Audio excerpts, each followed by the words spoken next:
right, you can begin. Okay, hi, good afternoon, everyone. So we'll be presenting on chapter 15, which is Leading Change, and it's going to be presented by Shadal May, Kamita Lincoln, and myself, Tiffany Went. Okay, so the first passage that we have here, you're seeing the picture on the screen, which is the CFLs versus the LED. So for y'all who don't know, the CFLs are the compact fluorescent bulbs, and the LED lights, right? So this passage actually discussed the challenges of changing consumer habits and organizational behaviors. And what they did was they used the example with the CFLs, um, and despite it being more energy efficient and longer lasting than traditional incandescent bulbs, which is the CFLs it has struggled to gain a widespread acceptance. And the resistance for this is basically attributed to the factors such as the higher initial costs for the LED lights, and the outdated perceptions about their light quality, as well as the general reluctance from people to change their already established habits. So major lighting companies such as Philips, GE, and Siemens have invested like heavily in marketing and education to promote the CFLs, but changing entrenched behaviors can be very difficult. And this difficulty is affecting change in organization contexts where leaders often face resistance to new initiatives. Research indicates that a significant percentage of change efforts fail, reflecting a broader tendency among individuals to resist necessary changes. This passage actually highlights that effective leadership involves guiding people through discomfort and uncertainty during transitions. It also outlines the increasing need for change management in organizations, emphasizing the role of transformation officers and the importance of fostering creativity and innovation. Ultimately, it underscores that leaders must understand the reasons behind resistance to change and develop strategies to overcome it, ensuring that organizations can adapt and thrive in rapidly evolving environments. Okay, so change or perish. So this passage actually emphasized the importance of organizations adapting internally to keep pace with rapid external changes, as highlighted by one of the people that were mentioned in the passage, which is Jack Welch, who is the current landscape market, marked by technological advancements, globalization, and shifting markets. Right.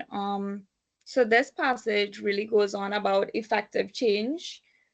Leadership is identified as a key solution, with leaders needing to embody specific characteristics.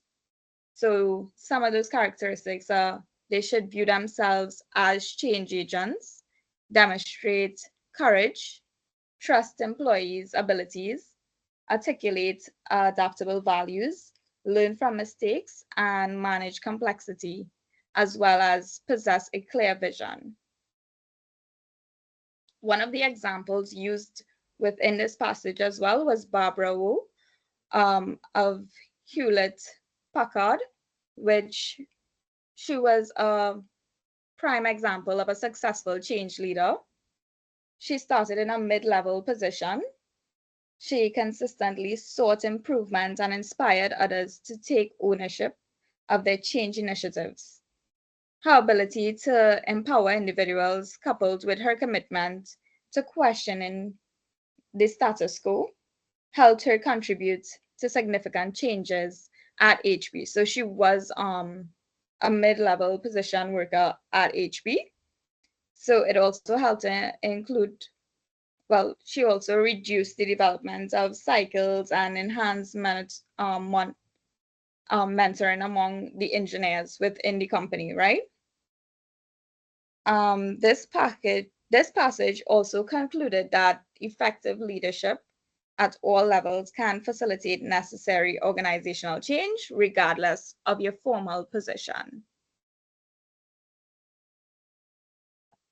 Okay, so a little video, right? Just before I play it, right, so I just have a little video here talking about change and showing how, although you're reluctant to change, the benefits behind it.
Okay, so leading a major change, right? So this is now the passage that outlined an 8-stage model for leading major organizational change, emphasizing the importance of guiding employees through each change to ensure success.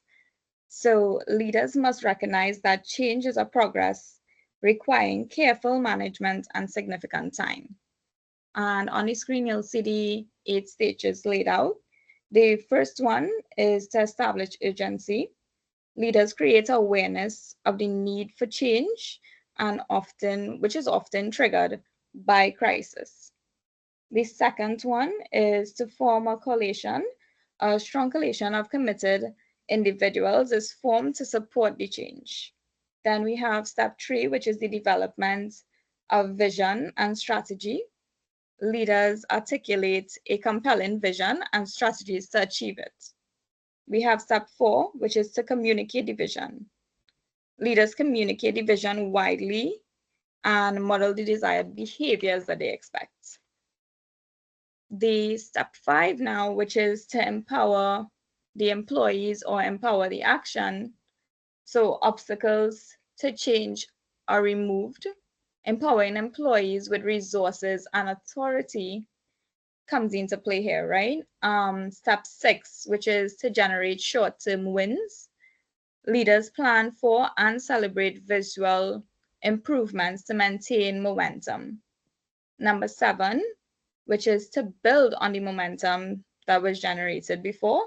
Successful leaders tackle larger challenges by leveraging early wins and maintaining urgency. Then we have the last step, which is to make the change stick. Leaders embed new values and behaviors in the organization to ensure that the change is lasting. Each stage is crucial, and skipping any can jeopardize the change effort. By following this model, leaders can effectively manage change and help their organizations to adapt. Now we move on to leading a everyday change. So this passage actually discussed how leaders can implement significant changes in the organizations through everyday strategies, especially when they face constraints or resistance. Effective leaders recognize the importance of influencing others gradually, using small, consistent actions to shift the attitudes and the behaviors towards the desired future. Several incremental change strategies, which were highlighted within the passage, were creative self-expression, meaning that leaders model desired behaviors in subtle ways, like changing their work habits to inspire others. The second one was right words, where leaders would address negative attitudes by turning them into opportunities for change, demonstrated by either sales executives who highlighted their colleagues' overlooked contributions. Then we have something like right opportunities that was mentioned within the passage, where leaders tend to capitalize on the moments to motivate change, such as empowering their employees by letting them lead presentations and carry out certain tasks within the organization. The last step was alliance building, where leaders form strategic alliances with others, including those who were initially opposed to their ideas. This will help advance change a little more effectively, right? So these strategies actually emphasize that effective leadership can lead to meaningful organizational changes, even when executed in small or everyday actions. Ultimately, the cumulative effect of these efforts can significantly impact an organization. Right, so I also have a next little video to tie everything together, where innovation now comes into play with the change, the everyday change. How do you lead change when the odds are against you? This is Alice. Alice leads change in her company. Her task is to promote innovation and growth and to make sure her organization has a positive impact in all what they are doing. When you are in charge of a change process, it's a jungle out there. It feels that Alice and her colleagues are lost. They are surrounded by green chaos, unknown vegetation, and strange sounds. They ask themselves again and again, how did we get into this and how will we get out? Luckily, Alice has a special superpower. She can fly above the field and develop a broad view. From there, she can detect structures in the chaos and see the whole field. And from above, Alice realizes, hey, I'm part of a group of people with diverse talents which they can apply to bring about positive change. They are curious about what the change brings, and they act with passion, courage, and compassion. And I can see the path and the goal. And we become aware that we have a treasure chest with us containing all kinds of helpful tools for change. Once Alice and her teammates apply their skills and know their tools, they start to work themselves through the forest full of optimism. That is not the end of the story. On their way, they get stopped many times. There are a lot of challenges to master, but the journey continues. By remembering her capacity to lead change, Alice can help the team to reach the summit. If you want to become a leader of change, join us for an exciting learning journey. Visit us at berlinchangedays.com.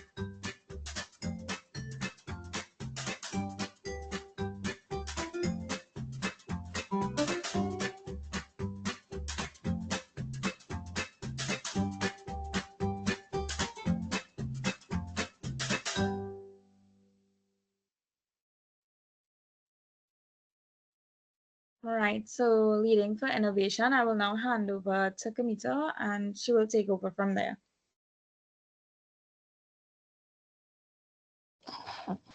Check, check. Everybody hearing me still? Yes. Oh, okay. Thank you. Right. So, first off, we'll go into another short clip. So bear with us as we lead into innovation.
Good day, everyone, again. So I'm sure we can appreciate the creative and innovative evolutions that have taken place over the years. And as we go into leading to innovation, we're just going to, hello? Somebody's mic is on. Sorry. That's okay. Right. So the American Management Association conducted a survey among 500 CEOs, and the question was asked, what must you do to survive in the 21st century? And the number one answer was to practice creativity and innovation. However, only 6% felt that their companies were successful at accomplishing this goal. Now, many leaders are recognizing a need for greater innovation to keep up with the tech and social advances that compete with other growing companies. This can be achieved by adopting structures and systems that provide creativity in areas where it is most needed. For example, ideas for staff who work directly with customers can provide useful insights to improving products and service. It is very important that leaders today harness the creative energy of employees to encourage innovation and further the interests of the organization. And now we'll look at 5 elements of a creative organization. Next slide, please. First, we have alignment. Now, this means that the interests and actions should be aligned with the organization's purpose, vision, and goals. A popular approach that's being used is called the idea incubator. What this is simply a safe space where ideas can be developed without interference from core bureaucracy or politics. Next, please. Then we have creative values. Now, many people have a natural desire to explore and create, but sometimes the environment we are in can sometimes feel like we back in school where Miss or Sir insist that you have to follow their strict rules. Leaders should instill values of risk-taking and provide structures that encourage people to explore new ideas. For example, the concept of an idea champion. Now, the idea champion is someone who is passionate about an idea and fights to overcome resistance and convinces others of its value. Next, please. Unofficial activities. What this is staff basically being allowed to experiment and dream outside of the normal day-to-day work functions. They are given free time for activities such as working on personal projects, which of course encourages creativity. Next. Next, please. Yeah. Diverse stimuli. Now, stimulus awakens creativity. Leaders can help provide sparks that ignite creative ideas. Team building exercise, for example, such as Inspire Me Day, where let's say the department or section is taken out by the team to do something totally unrelated to the day-to-day activities in the workplace. By rotating jobs, giving time off to participate in volunteer activities in and outside of the organization, this encourages creativity and innovation. Next slide. And then we have internal communication. Frequent contact with people from other networks flourishes creativity. Leaders should create an environment that encourages communication across boundaries. For example, designers should communicate more with engineers to create better, new, and improved products. Some organizations even hire people who display creative and diverse characteristics. Next. Now we'll look at leading creative people. And creativity is a crucial asset to any company, but it comes with a special set of challenges. How do you support and nurture the artistic process without stifling your team? How do you balance the need for innovation with the demands of running a successful and profitable business? Here are some ways that leaders can support and encourage creativity among their teams. Next. Embrace the creative journey. Check in with your team from time to time, but give creative staff some space. Strict rules and management stifle talent. Don't be afraid to give constructive criticism, but the goal is to inspire, not control. Encourage collaboration. And last point is to remember to be viable. You are running a business, and your team's support for innovation shouldn't undermine the business's ability to work successfully. Now, leaders can increase individual creativity by engaging in brainstorming. Brainstorming is using an interactive group to come up with spontaneous creative ideas to solve problems. And when in brainstorming, these are some things to note, pay attention to. There should be no criticism. All ideas are valuable. Evaluation should be done after ideas have been collected. Freewheeling is welcome.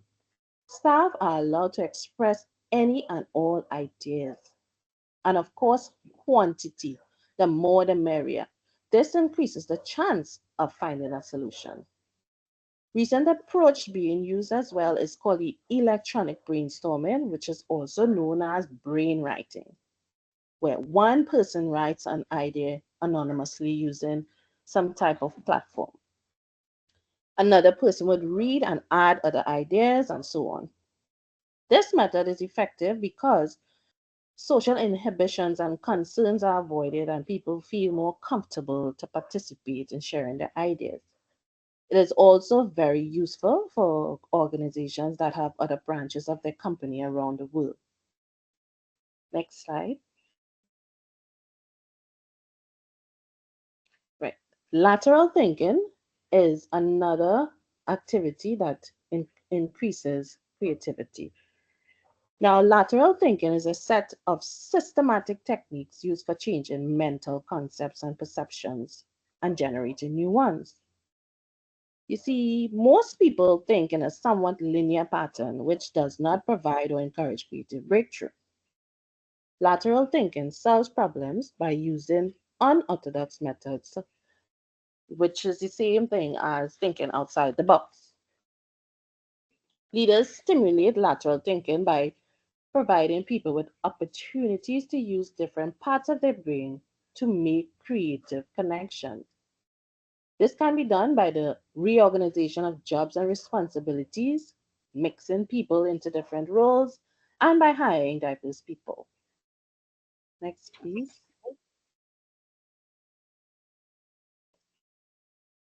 Creative intuition. This is actually the second stage of creativity. The first stage is gathering data when working on a problem to be solved. After data is collected, the creative insight bubbles up as an intuition from the deeper subconscious. This intuition has a broader reach than any analytical process focused on the current problem. If you ask someone, where did you get that idea? They'll probably say, in the shower, or while I was driving, or while I was taking a walk. When the analytical part, which is your left brain of the mind, is too focused and active, it shuts down the spontaneous part, which gives room for the intuitive part, which is your right brain, to find a solution in the subconscious mind. Now let's try this simple exercise together. Next slide. Right. So remember, we are thinking outside the box. In this activity, we have 6 matchsticks. The task is to remove 3 to leave 4. Now, the first person to answer this question will get a special surprise when I see you all, all right? So take a few moments, look at it, and when you think you have the answer, raise your hand. And sir, can you help us out, please? What type of assistance do you need? When the person raised the hand, sir. Will do, no worries. Okay.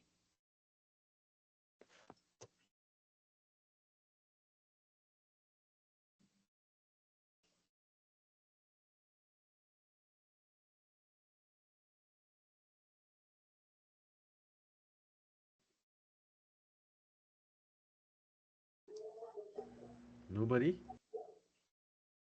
Come on, somebody try.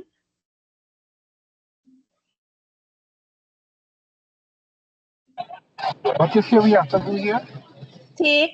Take away 3 to leave 4.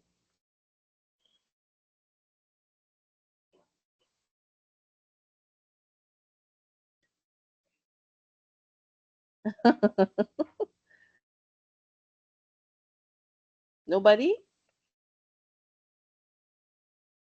So far, no. So you want to try? I'm thinking. You're thinking. No, I know this exercise, so it's unfair for me I to. know you know this. Come You on, know, guys. more importantly, I read the text, so that's probably why. I think I get it. Okay, let's see. I think you're taking away the one to the top, the one to the bottom, and you're taking away the one in front totally on the right hand side, and you'll get IV, which in Roman numerals I think is 4. Okay. Yes, awesome, great job. Yay, everybody give who that was? Yeah, just it. Okay, give him a That's hand. Anthony Very good. Kennedy. Very good. Well done. Right. And We have first time I saw this, I didn't know it before. very good. Lovely. Right. Next. Right. So this is another little thing to toggle your brain, right? So the sound of Brian snoring is usually just annoying, but today it causes terror and panic. Why? Who can tell me why today Brian snoring might be causing terror and panic?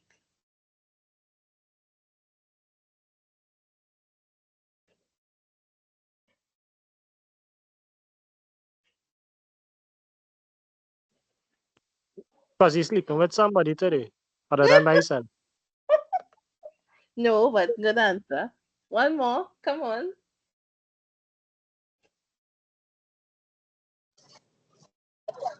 The person next to him didn't get no sleep at all, and that particular day, they wanted one night, they wanted some rest. No, but good answer.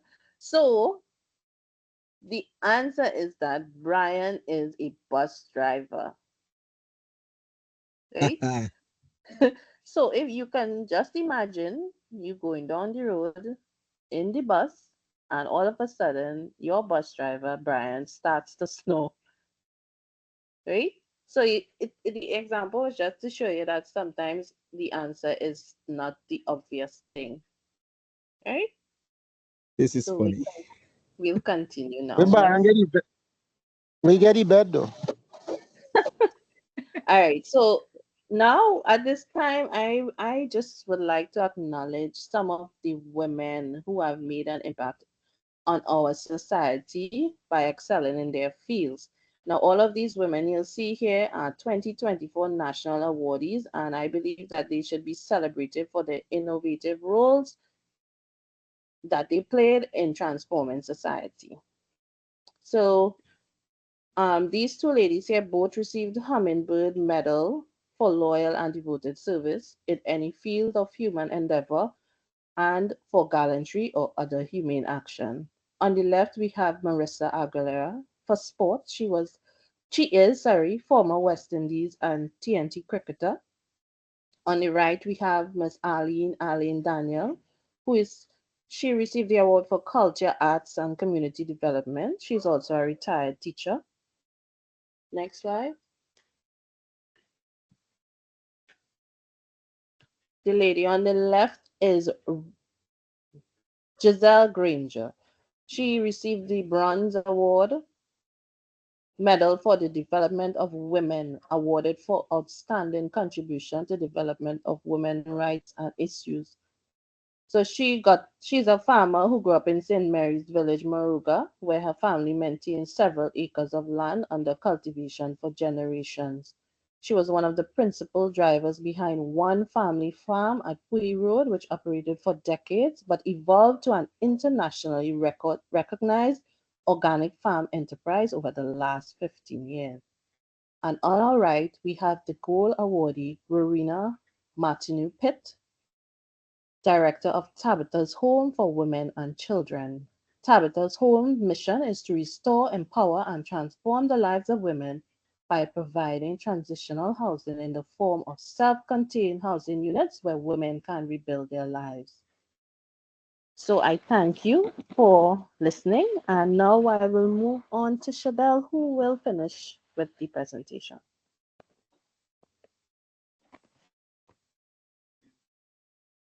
Hi, good afternoon. My name is Chabelle May, and I'll be continuing our presentation on leading changes. This afternoon, I'll be discussing implementing change. Next slide, please. Andy Hargrave once said, change is easy to propose, hard to implement, and especially hard to sustain. Next slide. Firstly, I'm starting with a video clip.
Next slide. As a leader, what would you do differently to implement change of tools or the adjustments to a new product or item that can aid in making things work easier or more efficient? As you can see from the video, implementing change can be difficult without the right tools and proper guidance. We will now look at personal compact. Change in the workplace is often faced with resistance from employees, but leaders must understand that this is natural. The underlying reason why employees resist change is that it violates the personal compact between workers and the organization. Personal compact may include things such as job tasks, performance requirements, evaluation procedures, and compensation packages. Some of them are critical aspects of personal compact, such as mutual trust, dependency, and shared values. For example, the new manager at Dallas Fort Worth Marriott wanted to change incentives system to offer bonuses tied to the hotel's financial performance, but employees thought they were being taken advantage of. Here we have another example that we're more familiar with. The changes that are happening at WASA. In an effort to make WASA a more sustainable company, a new CEO, Mr. Roy Halde, which is the person we're seeing now, will assume duties on the 1st of October 2024. Mr. Halde is known for the major changes he led in Barbados as the head of the Barbados Water Authority. His transformational style leadership, which we learned about previously, turned the state-run organization into a zero-budget entity which covers all its expenses. Wouldn't that be great for our country to do the same? This will not be an easy task for him, as he will be faced with a lot of resistance from employees that are stuck in the way that things are run. Next slide, please. As a leader, you must understand the reason for resistance and know that there are management tools available to help implement innovation and change. As my team member previously discussed, the 8 stages model that can help leaders improve their chances to successfully achieve the vision of a business. In his 1996 book, Leading Change, John Cotter, professor emeritus at Harvard Business School, outlined the 8-stage process that leaders should follow in major change. Mr. Cotter consulted Dan Colhin to look at his typical problems leaders face at each stage, and the author's main findings were that the biggest barriers to change involves people's attitude and behavior. Next slide, please.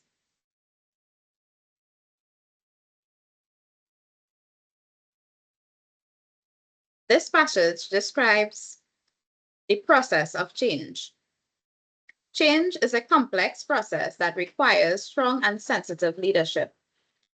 Effective leaders navigate the ethical, communication, and emotional challenges of changing leadership while minimizing negative consequences and maximizing the chance of a successful outcome.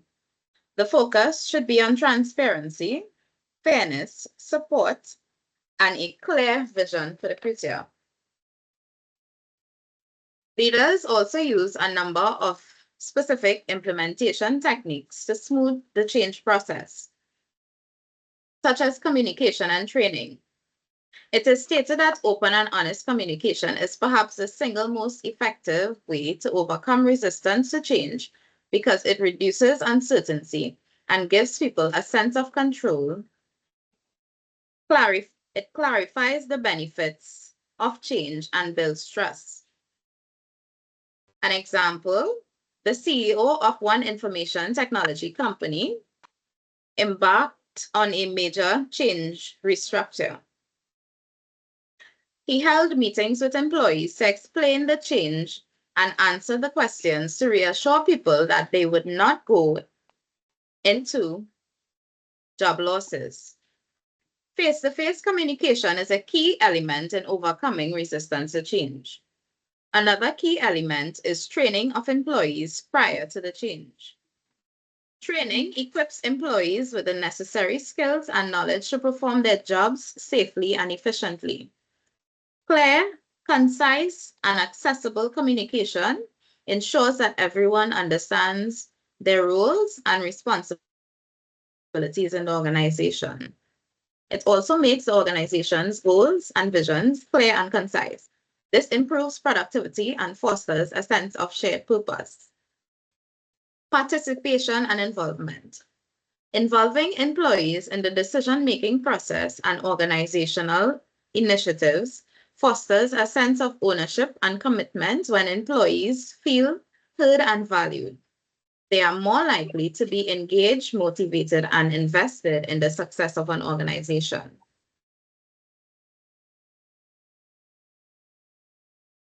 Coercion. While coercion might seem like a quick way to achieve immediate compliance, it's generally considered a highly inefficient and detrimental leadership style.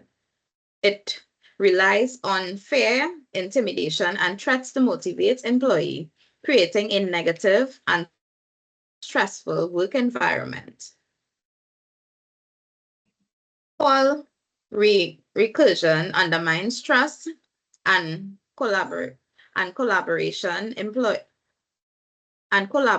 employees may comply outwards, but would likely be disintegrated and resentful, leading to a decrease in productivity and increase in error.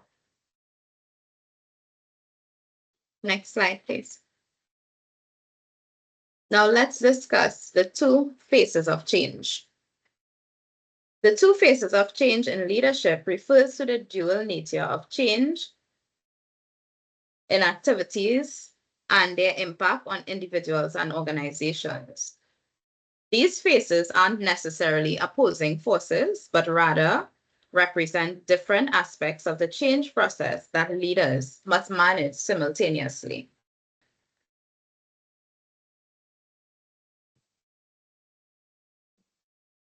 Next slide, please. Now we discuss leadership and downsizing. Leadership plays a crucial role in the success or failure of downsizing initiatives. Downsizing is the reduction of the company's workforce and is a complex and often emotional charged process that requires strong leadership to navigate effectively. The impact of downsizing extends far beyond simply reducing payrolls. It affects the employees' morale, productivity, remaining team dynamic, and overall organizational culture. Effective leadership during downsizing is critical for mitigating negative consequences and maximizing the chance of a successful outcome. The challenges of downsizing. Ethical considerations. Downsizing involves making difficult decisions that impacts people's lives and livelihood. Communication. Open and honest communication is paramount. Poor communication can lead to rumors, anxiety, and decreased morale amongst both those who are leaving and those remaining. Maintaining morale. Downsizing can significantly impact the morale of the remaining employees who may feel that their jobs and experience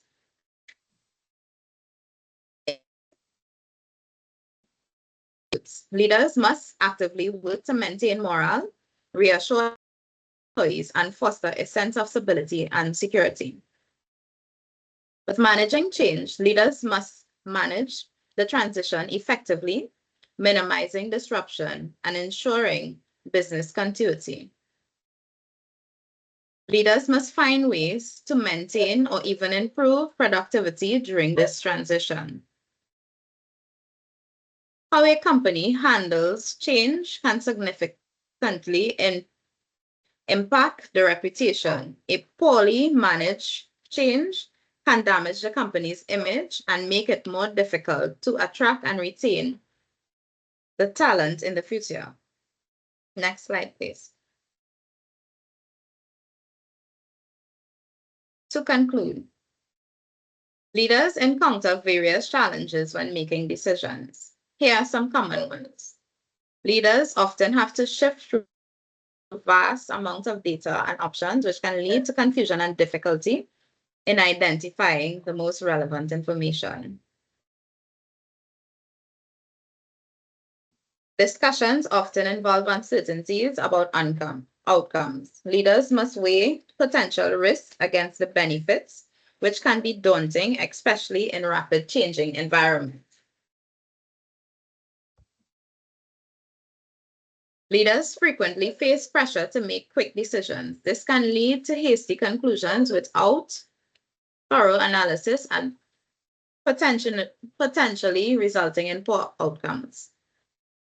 When making decisions in teams, there's risk of group thinking, where the desire for harmony leads to poor decision making, as dissent options are suppressed.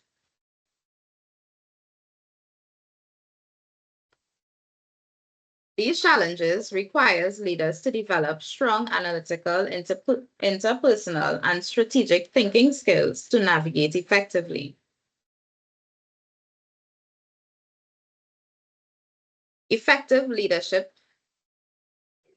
starts with communication, open and honest. Communicating openly and honestly with employees about the reason for the change, addressing the concerns of the employees, reassuring them about their job security, communicating a clear vision for the future, providing training and development opportunities, creating a supportive and positive work environment that fosters collaboration, teamwork, and morale. Next slide, please. My colleagues and I would like to thank you for listening to our presentation. If there are any questions to be asked, you can feel free to ask now.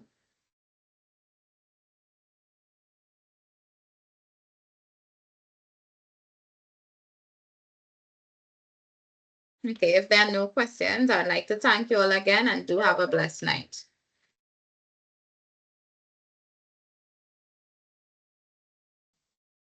Well done.